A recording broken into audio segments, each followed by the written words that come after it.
இன்றைக்கி கோதுமை ரவாவில் ஒரு கிச்சடி பண்ணலாம்.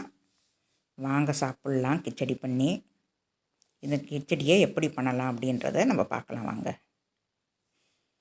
நான் கோதுமை ரவையை ஒரு மூணு டம்ளர்கிட்ட நான் போட்டு வறுத்துட்ருக்கேன். 3 டம்ளர் காட்டுறேன் பாருங்கள். இந்த டம்ளர் தான். இந்த டம்ளரில் இது 1/2 கப்பு அளவு. 1/2 கப்பு அளவுன்னா 1/2 கப்பு நான் போட்டு வறுத்துருக்கிறேன். ரொம்ப வறுக்கணும்னு தேவையில்லை இந்த ரவையை. இது கோதுமை ரவை தான், அதனால் ரொம்ப வறுத்துடாதீங்க, வேறு மாதிரி வாசம் வந்துடும். கோதுமையில் நமக்கு சூடு ஏறுனா போகிறோம், அந்தளவுக்கு வறுத்தா போகிறோம். நான் ஒரு கடாயில் அந்த கோதுமையை ஒரு பாத்திரத்தில் கொட்டிட்டு கடாயில் 2 டேபிள் ஸ்பூனு நெய் விட்டுக்கிறேன். ஒரு 3 டேபிள் ஸ்பூனுக்கிட்ட நான் எண்ணெயை விட்டுக்கிறேன். சமையல் எண்ணெய் தான் விட்டுருக்கேன். எண்ணெய் காயட்டும். எண்ணெய் காய்ஞ்சதும் ஒரு 4 கிராம்பு, ஒரு சின்ன துண்டு பட்டை, 2 ஏலக்காய், 2 பச்சை மிளகா,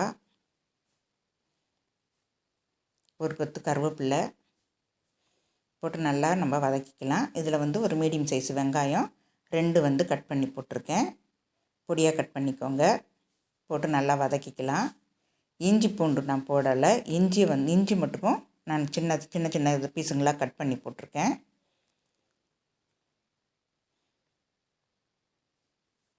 வெங்காயம் இந்த அளவுக்கு இருந்தால் தான், இந்த அளவுக்கு சின்னதாக இருந்தால் தான் நல்லாயிருக்கும். ரொம்ப பொடியாகவும் கட் பண்ணிடாதீங்க. இந்த கோதுமை ரவாய்க்கு மட்டும் இந்த மாதிரி தான் கட் பண்ணணும். சின்னதாக இஞ்சி துண்டு சின்ன சின்னதுங்களாக கட் பண்ணி போட்டிருக்கேன்.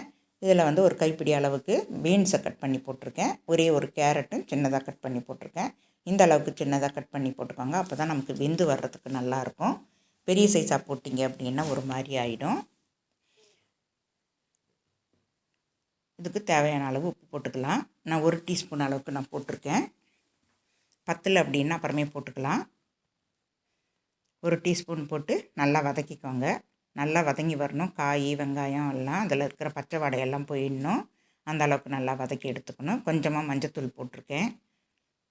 இப்போ 1/2 லிட்டர் அளவுக்கு நான் தண்ணி விட்டுக்கிறேன். மஞ்சத்தூள் போட்டிருக்கேன், அது ஸ்லிப் ஆகிடுச்சு வீடியோவில். அதனால் மஞ்சளாக இருக்குதுன்னு நினைக்காதீங்க. மஞ்சத்தூள் போட்டு தான் இருக்கிறேன். இப்போ நல்லா கொதித்து வரட்டும் தண்ணி. நான் 1/2 லிட்டர் அளவுக்கு நான் தண்ணி விட்டுருக்கேன். உப்பு பத்தலை, அதனால் கொஞ்சம் லைட்டாக உப்பு போட்டுக்கிறேன். ஒரு 1/2 ஸ்பூன் அளவுக்கு நான் போட்டிருக்கேன். போட்டுட்டு நல்லா கலந்து விட்டுக்கோங்க. நல்லா கலந்து விட்டுட்டு நல்லா கொதி வரட்டும். இந்த டயத்தில் நம்ம நல்லா கொதி வரும்போது நம்ம அந்த ரவையை கொட்டிடலாம். கோதுமை ரவையை அப்படியே கொட்டிடலாம்.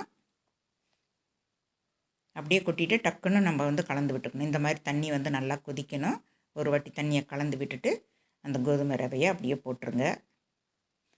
போட்டு நல்லா கலந்து விட்டுக்கோங்க. கலந்து விட்டு ஒரு மூடி போட்டு மூடிக்கலாம்.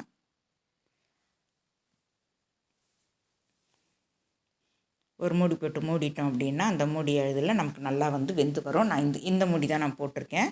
வேறு மூடி போட்டோம், அந்த ஹோல்ஸ் இல்லாத மூடி நம்ம போட்டோம் அப்படின்னாக்கா ஆவி தண்ணி அதில் பிசு பிசுன்னு இருக்கிற மாதிரி இருக்கும். அதனால் நான் கொஞ்சம் ஓப்பனாக இருக்கிற மூடி மாதிரி இருக்கட்டும்ன்ட்டு இது மாதிரி போட்டிருக்கேன். பாருங்கள், இடையில ஒரு வாட்டி கலந்து விட்டு மறுபடியும் மூடிக்கோங்க. இப்போ பாருங்கள் நல்லா வெந்துடுச்சு. இந்த நேரத்தில் ஒரு கைப்பிடி அளவுக்கு கொத்தமல்லியை கட் பண்ணி போட்டுக்கலாம். கொத்தமல்லியை கட் பண்ணி போட்டுக்கிட்டு மறுபடியும் கலந்து விட்டுட்டு மூடி வச்சுக்கலாம். ஸ்டவ் இந்த டயத்தில் ஆஃப் பண்ணிடலாம். நம்ம இப்போ வேறு பாத்திரத்துக்கு கூட ட்ரான்ஸ்ஃபர் பண்ணிக்கலாம். இதுக்கு காம்பினேஷன் நான் தேங்காய் சட்னி பண்ணியிருக்கேன். உங்களுக்கு எந்த மாதிரி சட்னி வேணுன்றதை நீங்கள் கமெண்ட் பாக்ஸில் சொல்லுங்கள். இந்த தேங்காய் சட்னியும் இந்த கோதுமை ரவைக்கும் தொட்டு சாப்பிட்டோம்னா அவ்வளோ டேஸ்டியாக இருக்கும். நீங்களும் ஒரு வாட்டி செஞ்சு பார்த்துட்டு எப்படி இருக்குன்னு சொல்லுங்கள். ஒரு லைக் பண்ணிக்கோங்க. தேங்க்யூ.